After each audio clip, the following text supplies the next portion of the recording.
Thinking back what you learned in high school in history class, what do you remember? Nothing. Nothing. I can't recall anything that I learned in high school in history. I don't even remember history class. I remember math. I remember English. I remember biology. I remember chemistry. I guess it didn't resonate. When I was in high school, both U.S. History 1 and 2, oddly enough, just focused on, oh, how wonderful we are and the accomplishments we had. And oh, we became a country and did this and that. And even with the Civil War, it was more just about winning rather than what it was winning about and what was being fought for. If you think about, what you learned in history class in high school, what comes to mind? Sadly, history made me go to sleep. So I'm like, I really don't know because I was napping a lot back in the day. Right now, all I could think is like about who is he? He was in my mind. He had the top hat. He was a president. There you go. Abraham Lincoln. I just remember him dying. That's sad. That's sad. I remember they said it was in a theater. He was assassinated. And it was crazy. I was just like... Hi, I'm Zoe. And I'm Chandi. And this is Bound by the Cloak.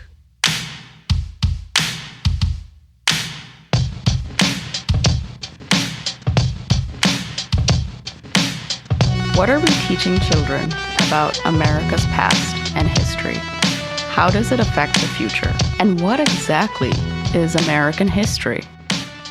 Recently, through social media, people are starting to realize that there's a lot of information about American history that was missing or omitted in the classroom. It's all about perspective. Are we seeing it from one perspective or many?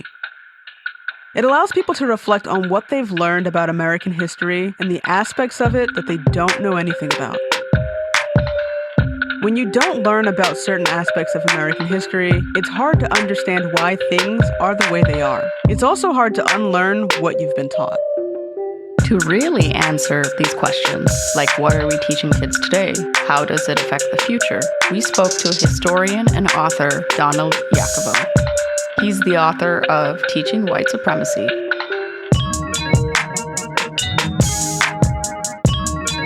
Hi, Donald. Good morning. So, how are you doing? How are you dealing with your newfound fame? Fame? I don't think so. But I am grateful for all the events. I'm grateful that you are interested in this.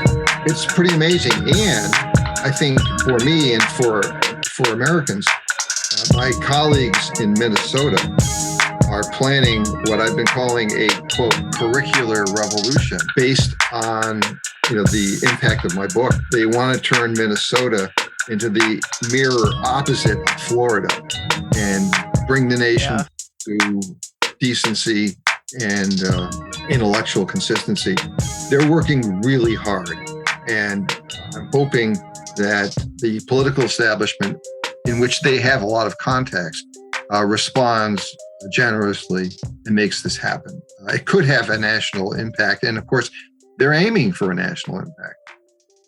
So first of all, congratulations on your book, Teaching White Supremacy, America's Democratic Ordeal and Forging of Our National Identity. I mean, it's a great title. Can you tell us what the book is about?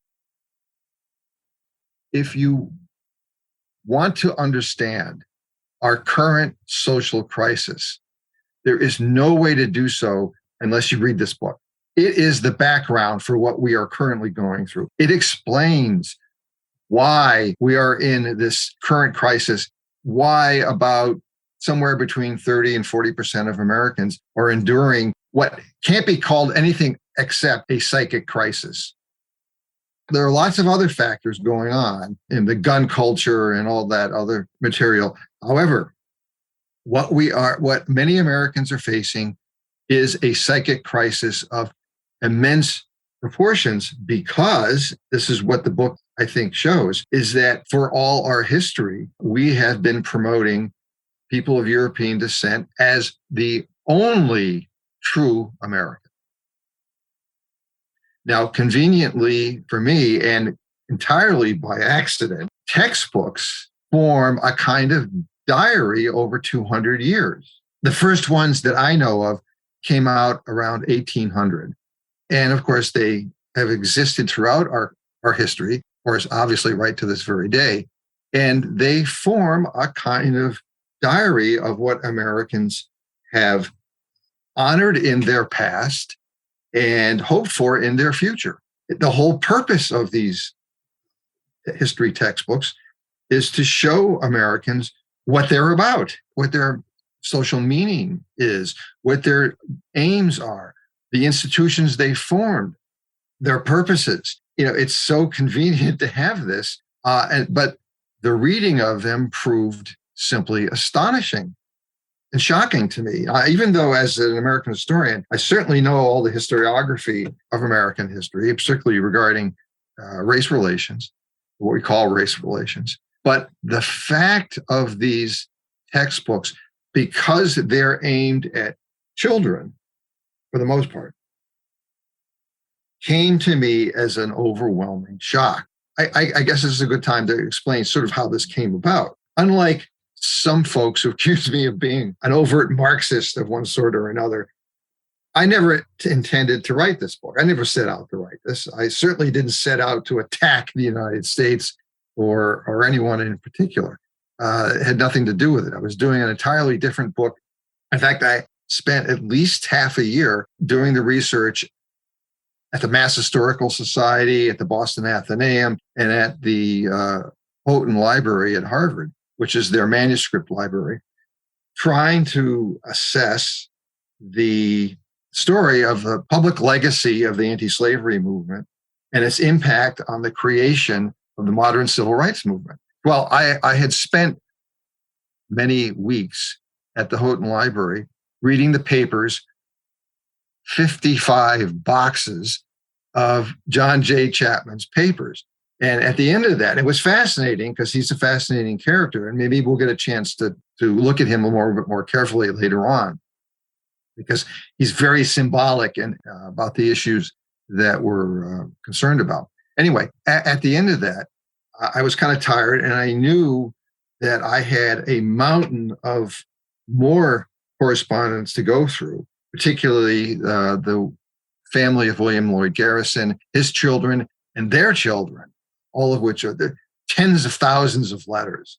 I thought, well, before I broach that, I think I'll go over to the Graduate School of Education at Harvard and go to their library and take out a few textbooks and see what they said about the anti-slavery movement. That's a nice break, and then I can get back into it. Well, I went there. I didn't know what to expect, and I was confronted by the Special Collections Department with this enormous collection of about 3,000 textbooks. Well, I was taken aback. I was shocked. I just wasn't expecting this. What am I going to do? 3,000 textbooks. What am I going to do with this? Well, I gathered myself, and I was remember, and these were all in these enormous movable shelving units, electronically. They move back and forth, and they were just over 6 feet tall. I mean, just enormous, foreboding and intimidating collection of books. So I thought, well, since I'm looking at the impact of the anti-slavery movement, public memory of the anti-slavery movement, I'll start in 1832. That's a good place to start because it's the year after Garrison's Liberator started publishing.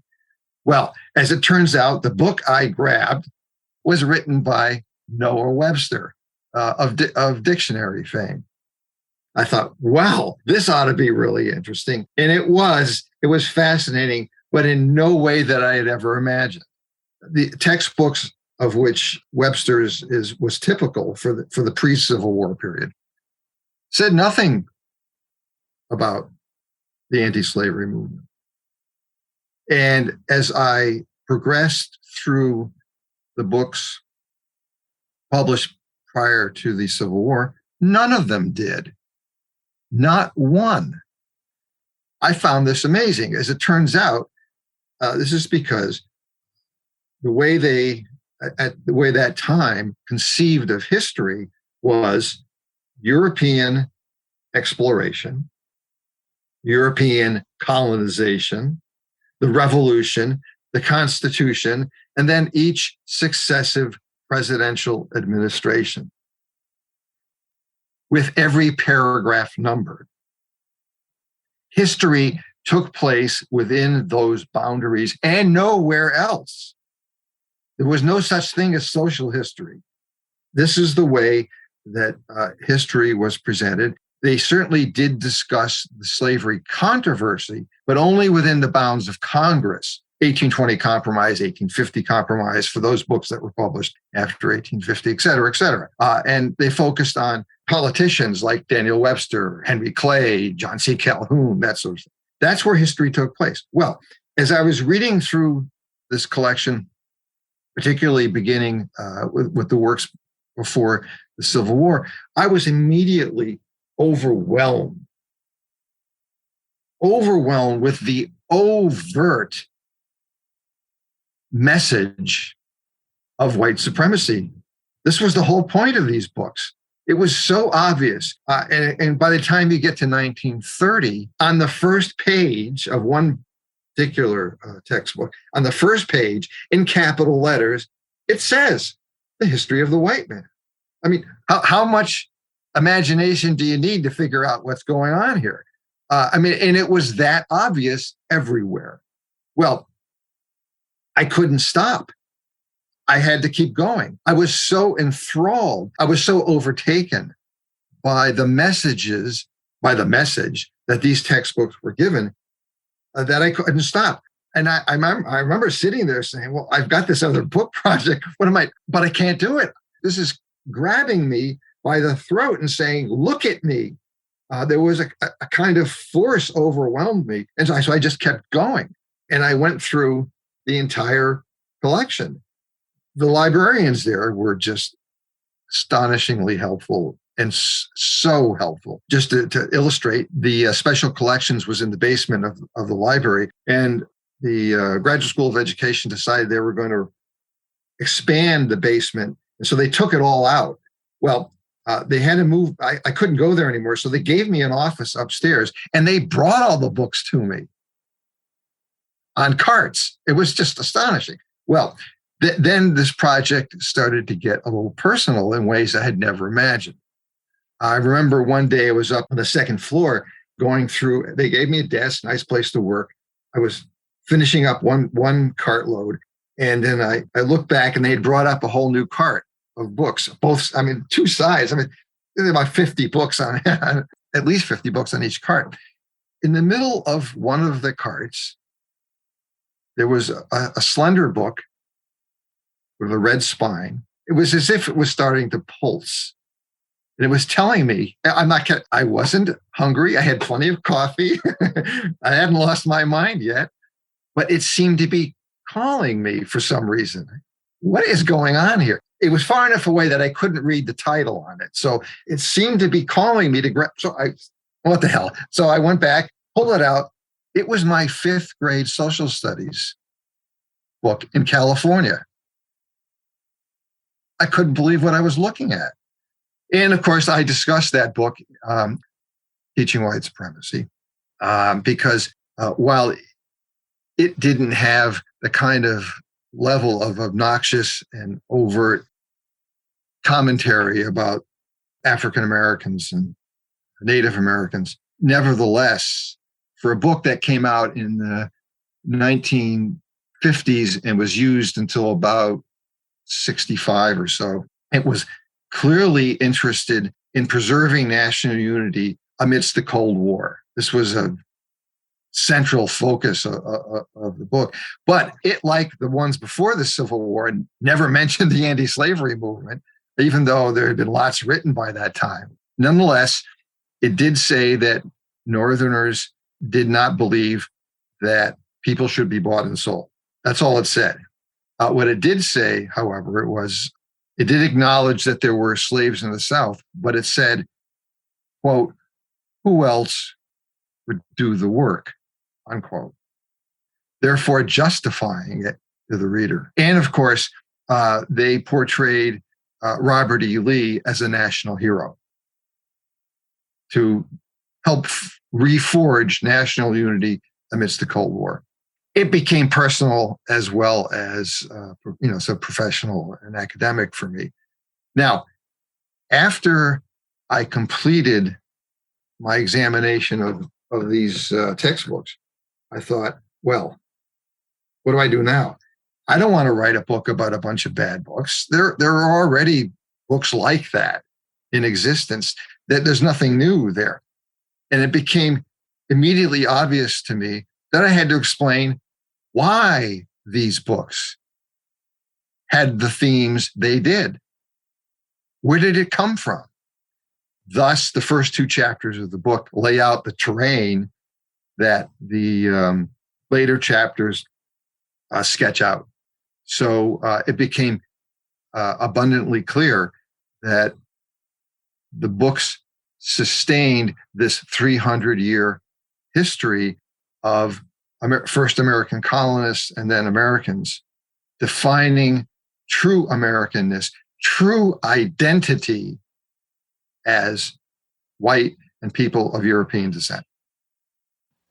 Yeah, I think Chandi and I have had this discussion in the past, which is just kind of the viewpoint, right, of explaining American history or even just current American society today. Usually people, when they think of an American, they're thinking of a white American. They're not really including other people in that, even though the history of America clearly has, it's quite diverse with different people, and is much of American history is still more relevant even colonization. There's a lot of history in that time, but it's just not included. And I remember as a kid, textbooks kind of briefly going over Native Americans as saying like, well, those people existed and they did this and they did that, but it made it seem as if they don't exist now. And learning about slavery was like a sort of a minor, very small portion of what was taught when everything else was about presidents and about colonists and about, World War, I and Civil War and Revolutionary War. And those were the main things that we learned about. So, for me, I didn't really learn much about people that looked like me, even though we were here for quite a long time. Right. Yeah, no, absolutely. In fact, I often emphasize to people when I discuss this project is that it is important what's in the books. It's also important what isn't in the books, because if it's not there, it isn't important. It can't be important if it isn't. And this is being fortified today by virtue of the fact that even good textbooks that are inclusive, that do reflect the history of the people who were here before Europeans came, do reflect the centrality of African Americans to American history. If the teacher doesn't teach it, what's the point? And this happens over and over and over again. In Rhode Island, at some schools, all students ever get in terms of the history of slavery is one paragraph. And I've had this verified by people who are from Rhode Island. One paragraph, that's it. The Southern Poverty Law Center interviewed thousands of teachers and students. And they found out that there was such apprehension and lack of training. Two go together. Apprehension and lack of training, that many teachers, not all by any means, but many, many teachers, even if it's in the textbook, don't teach it. Skip it. Thus, the problems continue, and thus the inability of so many Americans to understand the nation's history because it's not being given to them. Well, why is it not being taught? It's a good question, and there are a variety of reasons. One reason is complete lack of training. Complete lack of training. In fact, it's it's getting to the point today that so many teachers are fleeing the profession or being chased out, depending on where you live, like in Florida, are being chased out, that some districts are actually hiring people not only who've never had any training, who haven't even ever been to college.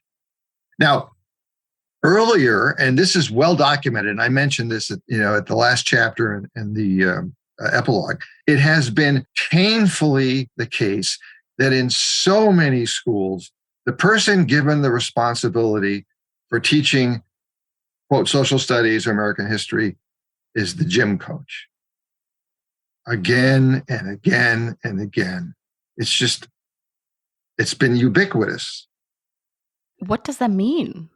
What it means is that you have people responsible for teaching a particular subject matter who have no training in it, know nothing about it, and only know what is in the textbook in front of them. That's it. I've had it happen to me twice. One of them, I just thought about it because it's been years. It was a geography class.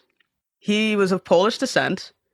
And up until this point, I thought he was a great guy. I had his wife as a teacher for another class when I was like in second grade. And she was lovely. But there was one thing he said that I think shocked the majority of the class. And because once again, he was of Polish descent. And obviously this is geography class, so we're not really talking about, American history. We're talking about world geography. But he said, I don't know why people blame me or other white people for slavery. Poland had nothing to do with it. I was in 8th grade.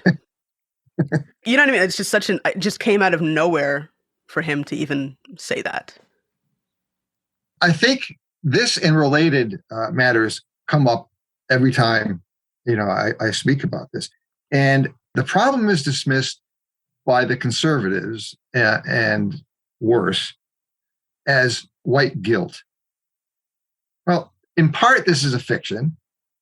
And in part, it's an excuse not to deal with this problem. Nazi Germany, would modern Germans today discuss German history and not talk about Adolf Hitler and the Holocaust?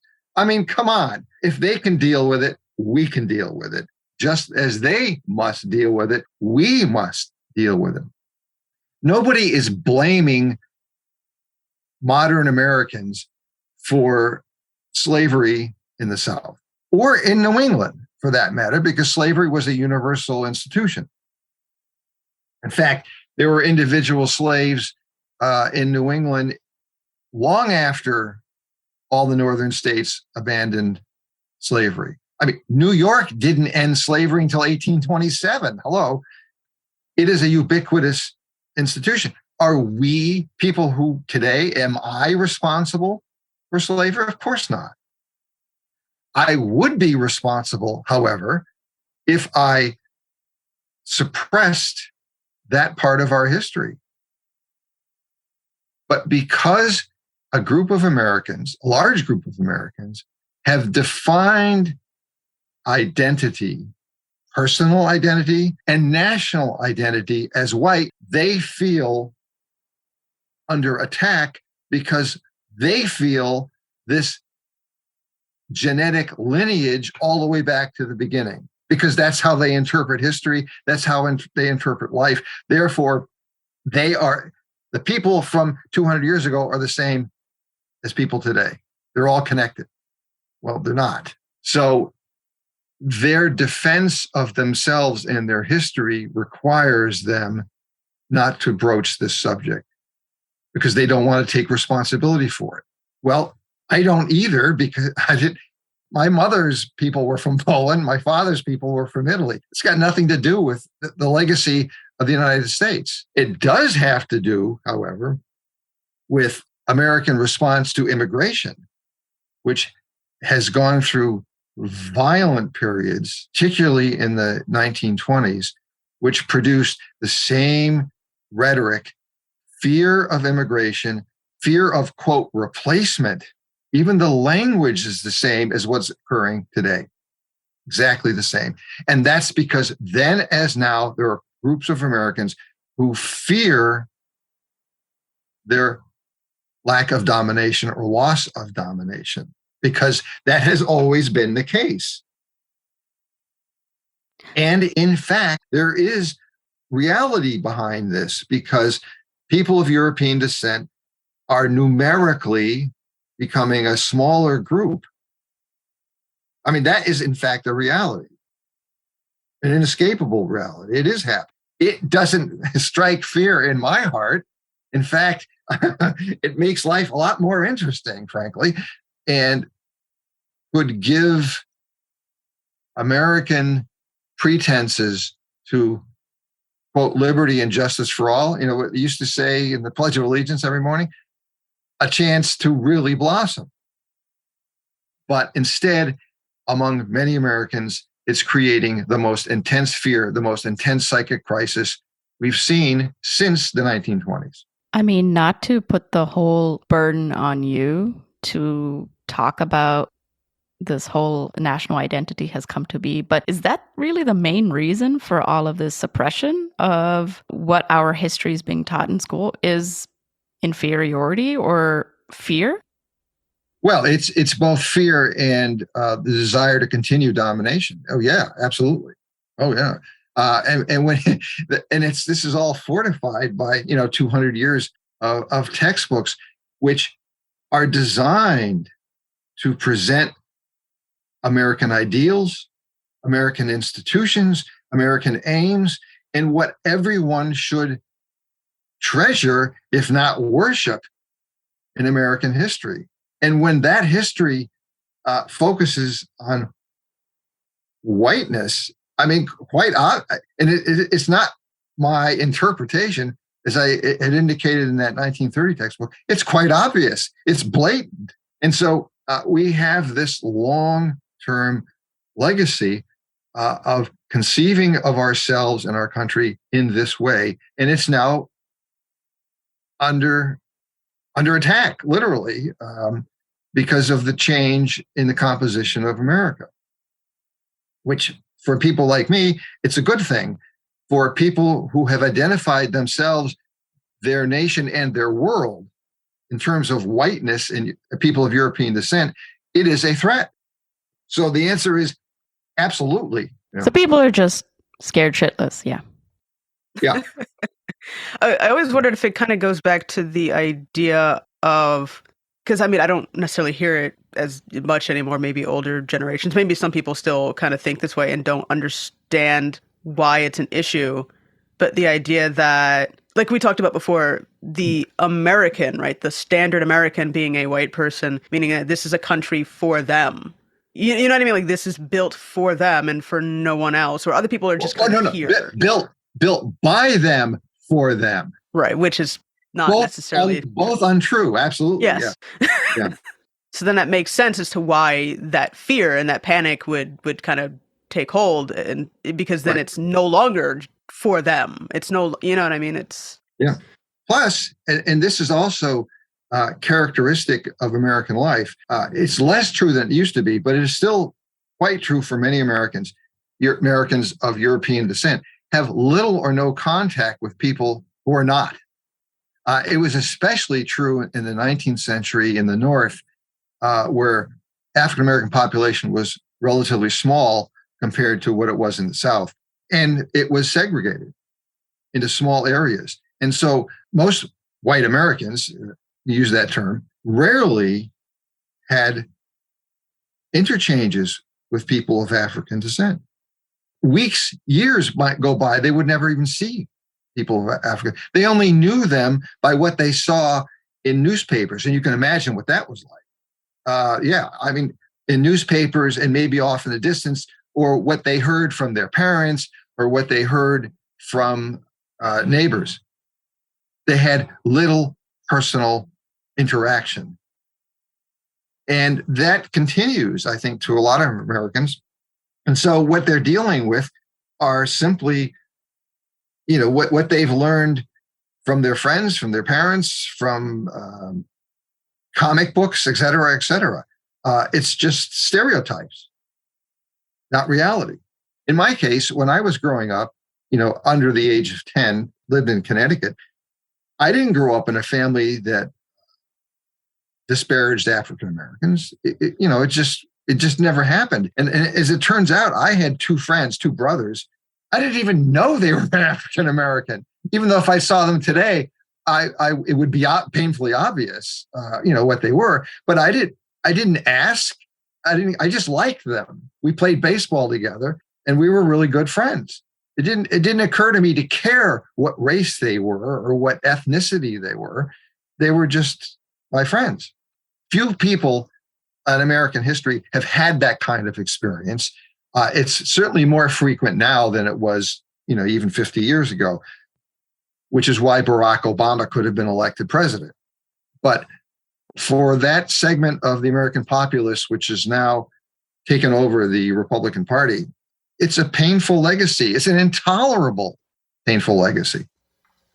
So I was going to bring up the fact that in your book, you mention, how the North, rather than the South, shaped racial identity in America. Oh, absolutely. And that is one of the major themes of the book. It's an essential major theme. The second chapter is devoted to the father of white supremacy, John H. Van Every, and his influence both in the North and especially in the South.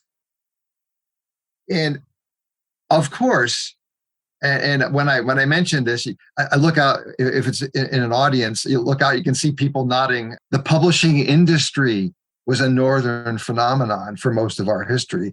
I mean, was Boston, New York, and Chicago, which dominated publishing. There were very few publishing houses in the South until the 1920s. Very, very few. And there was publishing, newspapers, lots of newspapers, but not publishing houses like Harper and Row or something of that sort. No, that was a Northern phenomenon. So they controlled what was being said. Pick a subject matter: literature, science, education, geography. It's all the books are written by Northerners, all of them. The legal profession, Northern dominated. Jim Crow was born in Boston. I mean, it doesn't, medicine, pick a subject matter, it is dominated by Northerners. They formed what people knew in terms of these textbooks. They formed what was essentially allowed to be known. So even if slaves never existed in the South, these people would have created a group, which is exactly what happened. They created, through their writing, this fictional kind of person, which they then portrayed throughout the culture as inferior and inept and needing white control. Northern responsibility, and this is so important because I spent a lifetime listening to people blaming the South for segregation and slavery, when in fact it is a national responsibility, not a regional one. You can't escape responsibility by blaming somebody else who's not nearby, right? This is the way it always has been, but it's not true. It's a complete lie. It's yet another fiction. This is a national responsibility, not a local one. Yeah, I'm sure the Southerners would like to hear that. Mm. We're not the only ones. Even my father, he didn't really, I think it was on the news a few weeks ago when they were mentioning slavery in New Jersey. And he never really thought about it because he's from North Carolina. So, as far as he's always, been concerned and from what he learned, slavery in the South. And we've even done historical tours, I think last year, Chandi, when we did that historical tour in the city, and we went to Washington Square Park and certain places, where it's pretty much just like a cemetery underneath the park that's just of, I guess, the neighborhood in New York that used to be either free Black people or slaves would live in that area, and they were buried under, and they just kind of put concrete over it and made it into a park and like nobody knows. But doing, a historical tour, you learn the prevalence of slavery even in the North way back in the day. Yeah, I mean, even though it was a national phenomenon, it seems like the North was really good at like pushing the propaganda against them.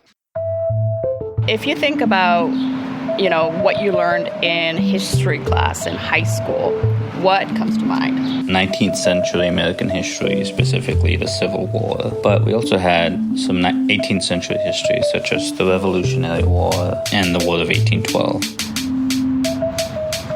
Abraham Lincoln, slavery, Emancipation Proclamation.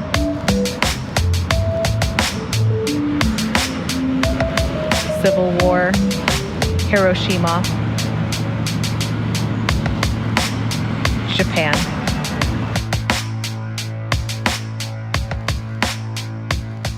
The other thing that, you mention a bit in the book is like the different time periods that you kind of go through in terms of the important moments that are sort of written about or discussed in textbooks or that we all kind of know about that are sort of like major points throughout American history and identity that sort of promote, I don't want to say promote white supremacy, but I guess there's no other way to, but if you could talk about those like moments throughout American history that are sort of like seen as like key moments of like identity.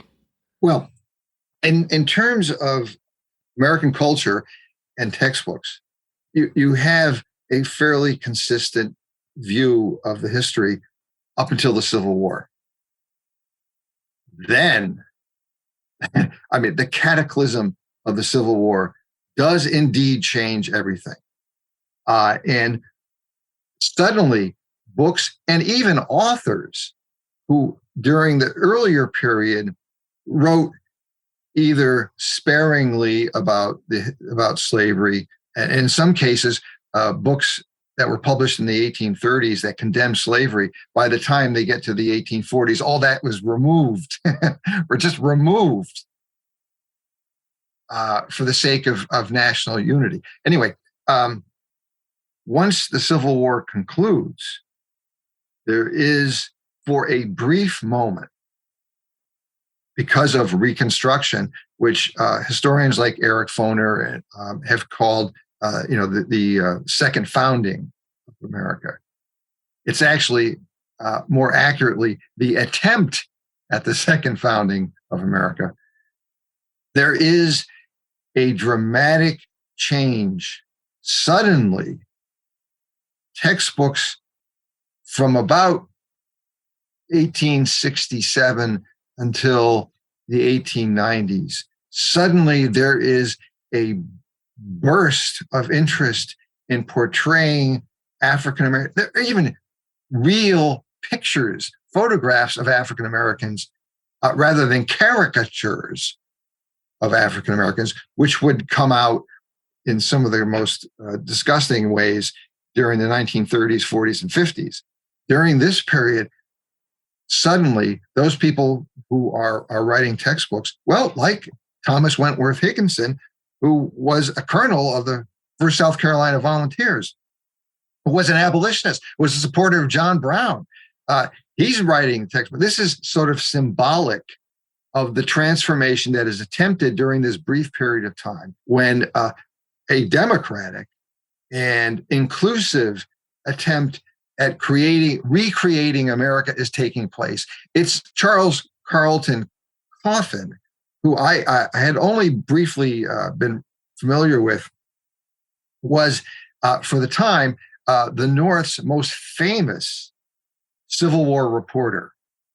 During this period of time, he writes endlessly, and he's enormously popular. And he writes textbooks and a series of histories tracing the history of liberty from its European origins right through to Reconstruction. This is unprecedented. There is a desire for. He's got pages of full-page photographs of female abolitionists. This has never occurred before. There were 40 copies of his books, 40, in the Boston Public Library during the 19th century. all of them checked out all the time. He was immensely popular. And this was, so symbolic of the attempt to refound America because of radical Reconstruction on the basis of full equality and inclusiveness. It dies. It's dying before Reconstruction even ends and is really assassinated by the 1890s. Although a few books continue into the early 20th century, lost cause, quote, lost cause advocates had decided in the North that Reconstruction had been a terrible mistake, had been an experiment that failed. Giving power, and they said this, giving power to the ignorant was a gross error. And we're going to fix that by putting the people who deserve and earn power, white people, back in power. And that determined American textbooks and American consciousness and American identity for the next 100 years. Created by Northerners, sustained, of course, by the former Confederates. Of course, that's their whole point. But in terms of what Americans learned, the political system and all, it is dominant, and it is a repudiation of what was attempted during Reconstruction. This led me to wonder how a man like Frederick Douglass could have survived the end of slavery, the dramatic end of slavery, which obviously he and others would have been elated by. And then to see Reconstruction attempted, what a great, positive, unprecedented attempt, and all of it, before he died, thrown out. He must have been just devastated. I would have. I'm devastated now, and the situation isn't nearly as bad. There's so much about Reconstruction that I think, especially when I was going to school as a kid, that I did not learn. I knew that I learned the word, but that was about it. And I think it may have even been only 10 years ago that I even learned that there was a Freedmen's Bureau. Like there's just so many things that are not touched on, and it just sort of just goes from Reconstruction. Okay, then we're going to head over to World War I. Yeah, this is a good opportunity for me to focus on one individual, David Sayville Muzzy. There was never anyone like him before, and never one afterwards. He was a very well-educated Columbia University professor, American history professor. He sold more textbooks than any other human being alive. The first one, his first edition, came out in 1911. They were still being used when I was in high school in the 1960s, okay? For 50 years, his textbooks, and they're all different editions over time, dominated American teaching. He was from Massachusetts. He was from Lexington. There's a couple towns, just a town over from me. He was from Lexington, Massachusetts. And he supported, in his textbooks, he supported the anti-slavery cause. No problem. That was slavery was wrong. He clearly confessed. But when it came to Reconstruction, his true racial ideas came out. And again and again and again, he pounded the idea that giving power to the ignorant and inferior was a dramatic error, a revolting turn of events that damaged America and its future. In the end, although he is a supporter of the anti-slavery movement, even though he opposed slavery, like so many Northerners, like so many abolitionists, they could oppose slavery, but also oppose African Americans. And he did. And he influenced generations of American students. A Northerner. So clearly our textbooks are not the truth for the most part. So if you could go back to really understand one period in history for a week, what period would it be and why? Truly understand what was happening at that time. Well, I think if you ask an historian that question, they're inevitably going to answer about a period in which they've done the most work in.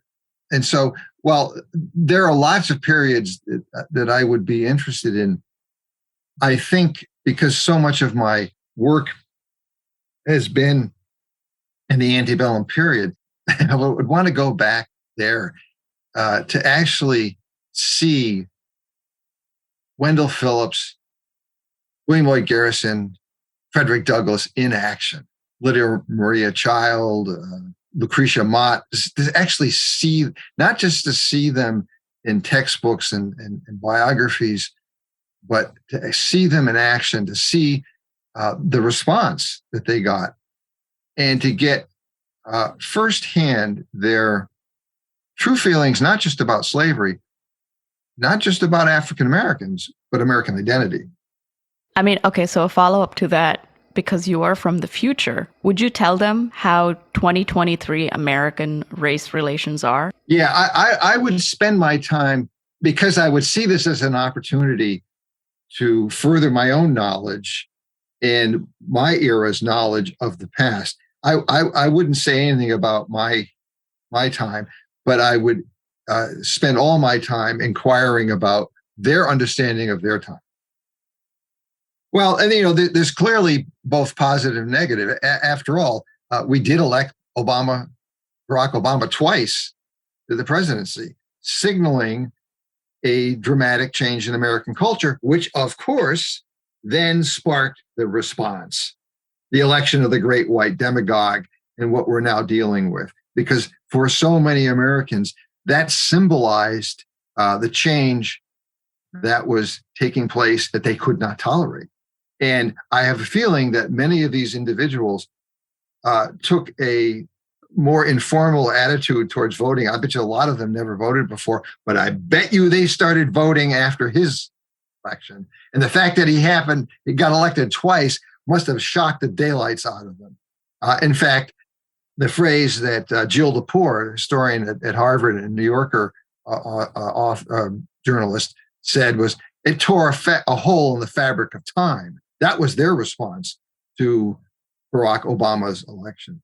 Thus, the situation we're currently in. Yeah. We talked about how, history is taught and how we understand American identity. What do you think can be done about the current situation? Obviously, we know what's going on in Florida. We know what's going on in Texas. You mentioned Minnesota, but what do you think would be something we can do as a whole, as a nation, to kind of, I don't know, like how do we solve this problem that we have? Well, no, it always comes. It's not the obvious question. It always comes up, and it should. It's certainly understandable. We want an answer. We know what the problem is. Now, what do we do about it? This is an extremely difficult one, and unfortunately, there isn't one answer. There's not one thing we can do, unless you call it organize, in which case that needs to be done, and it needs to be done far more than what's going on. But what you're doing is part of the answer. Having such sessions, people like me writing about these things, that's another one. Defending libraries is another one. Getting more reasonable people on school committees is essential. And of course, electing individuals, appropriate individuals to office is essential. There isn't one thing. There's a multitude of things that we have to do, but we have to make our voices heard. We have to be in the public realm, in the public debate. We have to participate. We can't allow the Tucker Carlsons to so dominate what we call it, sort of newsosphere. Why newscasters are allowing that to happen, and it is it kind of baffling to me when they know what the results have been and will be. So we need to be in that space. People who are listening to news, watching news, going to social media, however that's defined, need to see more than just the advocates of white supremacy. They need to see us. In the end, this is a process. It is a much delayed process because we have, until recently, been forging our national character around these white supremacist principles. When you have an issue that has had literally 300 years to develop, you aren't going to get rid of it in 10, 15, 20, or even 30 or 40 years. This is a process, an historical process that people in the future, if there is a future, will look back on and see how we dealt with this issue. And we'll be recording the history that we're creating in these kind of events. It's a problem, but it's not a problem that has one click solution. But I do think people like you are essential to the answer. Having this public debate, I think, is absolutely essential. What's your hope 20 years from now, how our history is being taught? I'm worried. I'm worried for all the reasons that you can guess, but I'm also worried because libraries are under attack. Now, when I say under attack, it's not necessarily by white supremacists. The very idea of a library is undergoing transformation. It used to be that librarians were in charge of libraries. They're not anymore. Information specialists who don't know anything about libraries are now in charge. Libraries are just housing information. Therefore, information specialists should dominate and run the show. What's happening is they're throwing books out. Literally throwing books out and using the space to set up computer screens and discussion spaces for people. I got to tell you, this is a disaster. School in the high school in my town, in Massachusetts, disposed of its library a decade ago and replaced it with computer screen, as if all the books you would need were freely available on a computer. It's not the case. Only a fraction of them are. And most of the ones you don't want people reading that are freely available. In fact, the Klan and other outfits are making John H. Van Every's books available free. Allows those parents who are either unknowingly or knowingly having their homeschooling based on out of date, not only out of date, but racist textbooks. This is a serious problem. But so we are experiencing a complete reformulation of the definition of a library. And librarians who defend libraries are being threatened, not just threatened with losing their jobs, but they're getting death threats. I know one here in Boston is receiving death threats for simply advocating for inclusiveness, simply defending inclusiveness and justice. These are very difficult times. That's true. I never even thought about it.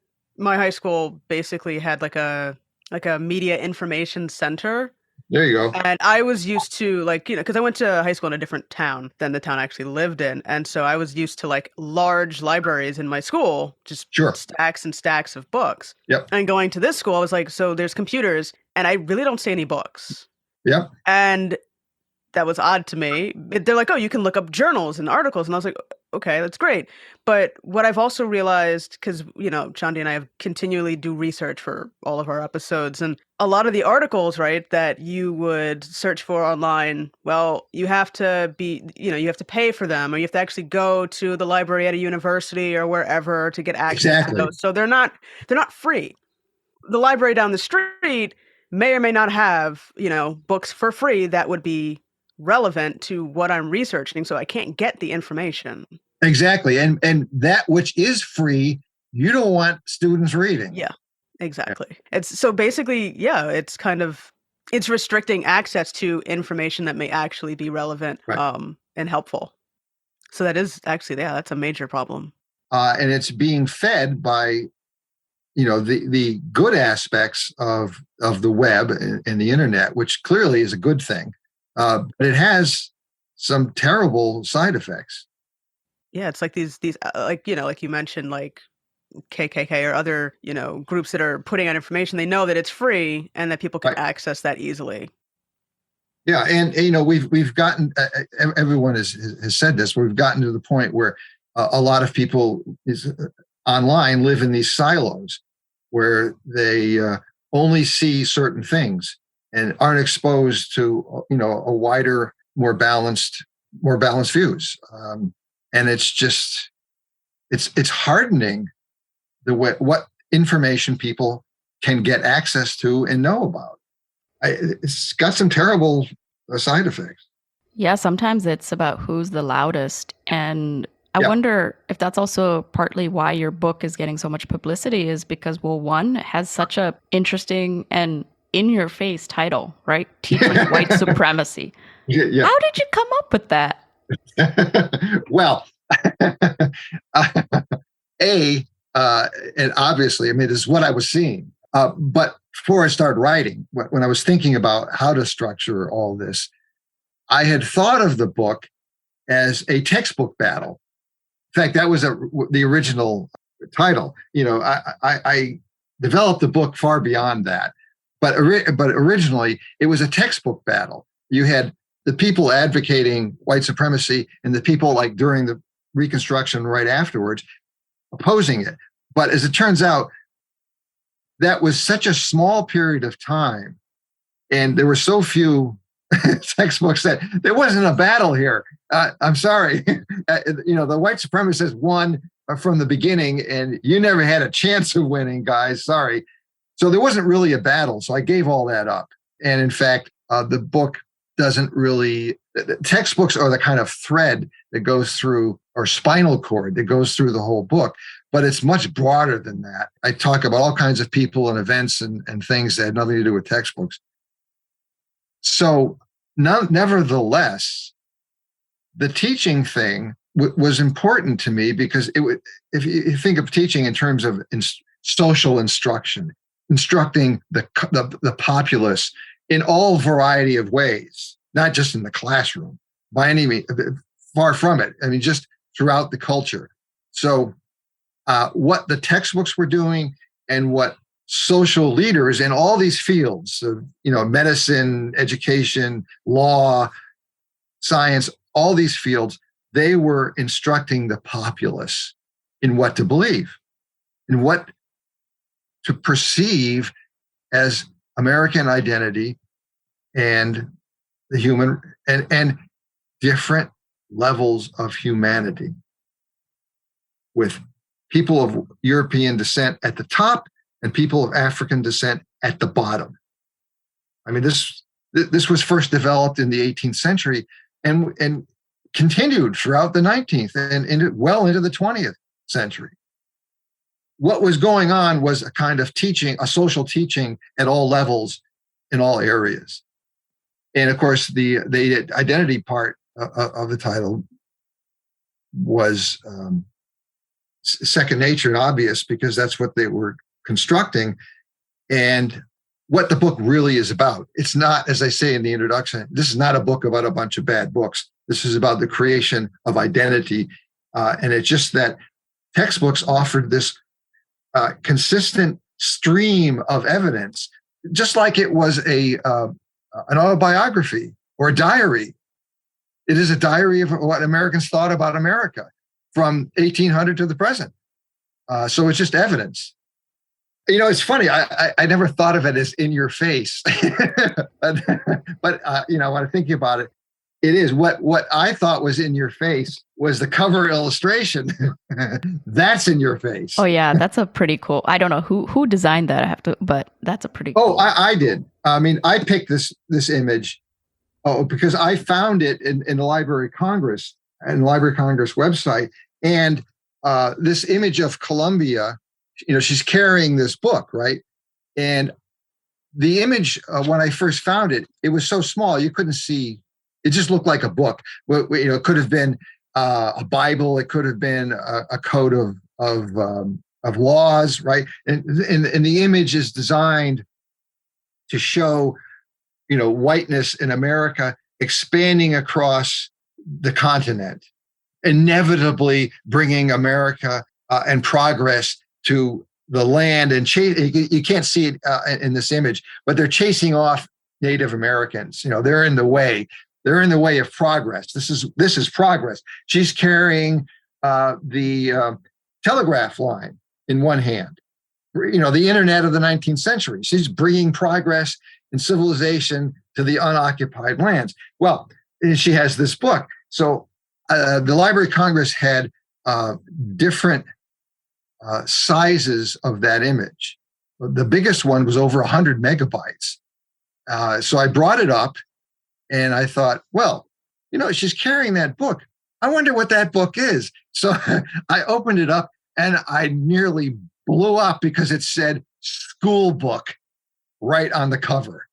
I thought, Seriously, this is the cover for the book. There's nothing else that can equal this. To kind of wrap up, I want to emphasize how deep these ideas penetrate into American culture. And I want to give one example. I had mentioned beginning of this that I had looked at the papers of John J. Chapman.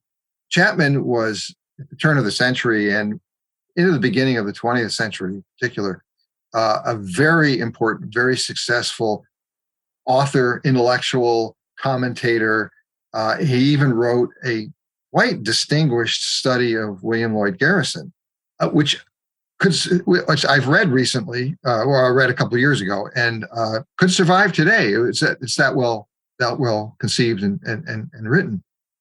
Chapman was the descendant of William J., and the famous Boston abolitionist Maria Weston Chapman. He knew her, his grandmother. And he never gave up on his support for African Americans and their civil rights. Never. Throughout his life, to show how deep ideas of white supremacy penetrates into American culture. Someone like this, a descendant of abolitionists, a defender of African Americans, nevertheless saw American society as Anglo-Saxon, that immigration was threatening because of the deluge, what he saw as the deluge of Catholics. Now, he read Henry Ford, he read the Protocols of the Elders of Zion, and he reacted in outrage and fear that the Catholic Church in particular, was going to take over the United States, was going to take over all the public schools, was going to even take over God-fear Harvard.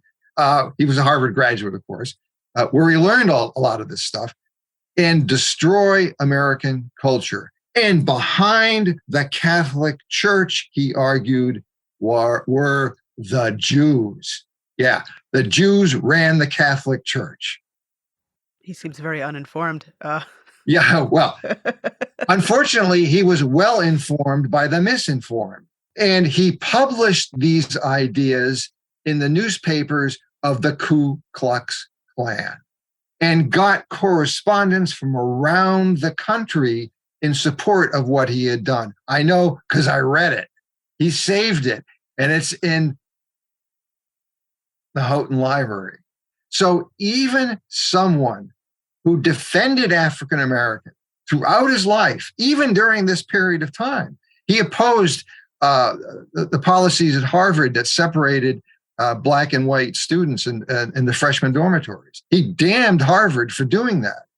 Nevertheless, his commitment to white supremacy was so deep, so profound, that he saw Catholics and Jews as a threat. Now, he grew up with Jewish children. He taught Jewish children. He had friends who were Jewish. At one point, he even claimed himself to be Jewish. No, nevertheless, When he read Henry Ford's newspapers and the Protocols of Elders of Zion, the world changed. Anglo-Saxonism was under threat. And he published his fears and his warnings in the papers of the Ku Klux Klan. That's how deep, that's how profound white supremacy is in American culture. Yeah. What have reactions been, as you've traveled and promoted your book and spoken about the subject? Yeah, mostly it's been very supportive. I was warned when before the book came out that, quote, they're going to come after you, unquote. But that hasn't happened. I'm just not important enough for that to anyone get worked up about.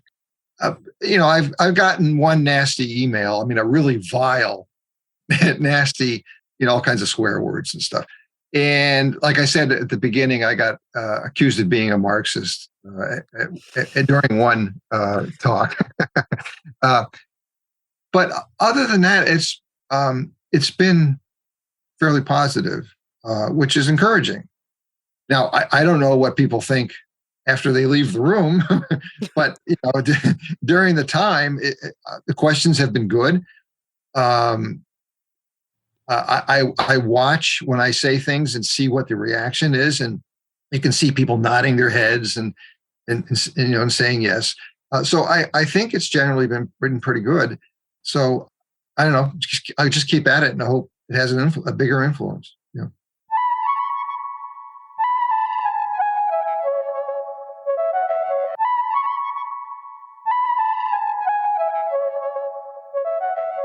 Thank you for your work for this book. Thank you so much for doing this. I really appreciate it. And again, thank you so much. Thank you. We'd like to thank Donald for being on the show and for sharing his insights with us today. What's wrong with learning about the good and the bad? There's nothing wrong with learning about the positive and negative aspects of history. We can only learn from them. If we don't learn history, we are doomed to repeat it.